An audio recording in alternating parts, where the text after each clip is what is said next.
Peter Springsteel, an architect in Mystic, Connecticut, Okay. he lost half his life savings. Okay. Dr. Alfred Vitt, a retired dentist, who lost $250,000. Okay. One victim called Bob Sheerin reportedly lost $130,000. He told the Telegraph newspaper this: his depiction of the movie is annoying and disturbing because it makes him into a more mythical figure and skips the reality of what he was about. And what he was about was harming people financially.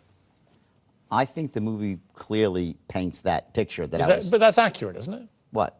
That you were deliberately... I'm the first person to admit that I said that. Right. You asked me in 1990. But how do you feel... You said 1993. What did I say? I said, yeah, I agree. That year was the worst. You picked probably the highlight of what I consider myself to be the most depraved year of my life. But that's why I'm surprised that you would then say you don't think thousands of people lost their money or... You said life savings. Well, some of them did, right?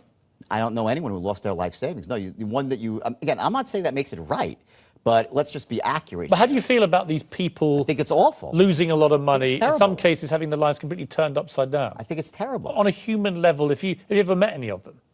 You ever met one of your victims? I have not. Why not?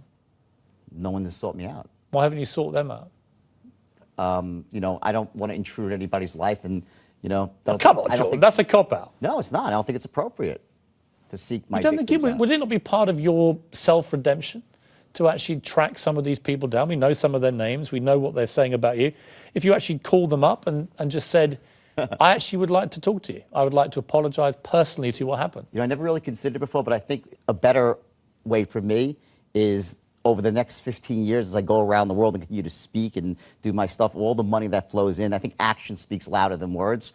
And I think by doing what I'm doing here, by turning over 100% of the profits, is probably the most genuine thing I could do. And see, in a way, what you're doing now, and I don't mean this to be too cynical, actually, because I think what you're doing the right thing as best you probably can.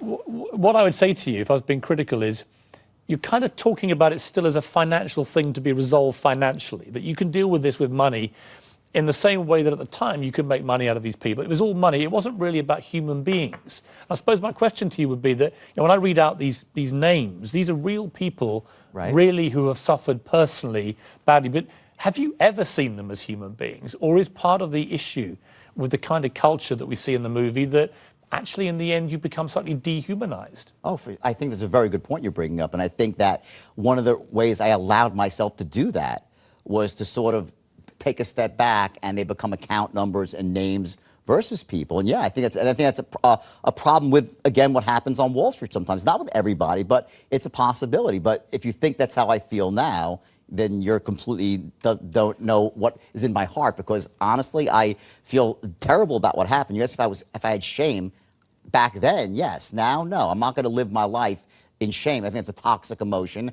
I live with remorse, and that means I go out and do things actively to make up for the wrongs that I committed in the past. And I think that is, for me, and I think for most people who've made mistakes, and we've all made mistakes. Obviously, I've made some really big ones, and I've done some really great things as well. So I try daily to right the wrongs I committed. That's the best I can do. If I found a few of your victims, would you come and see them? If you found them, oh yeah, sure I would.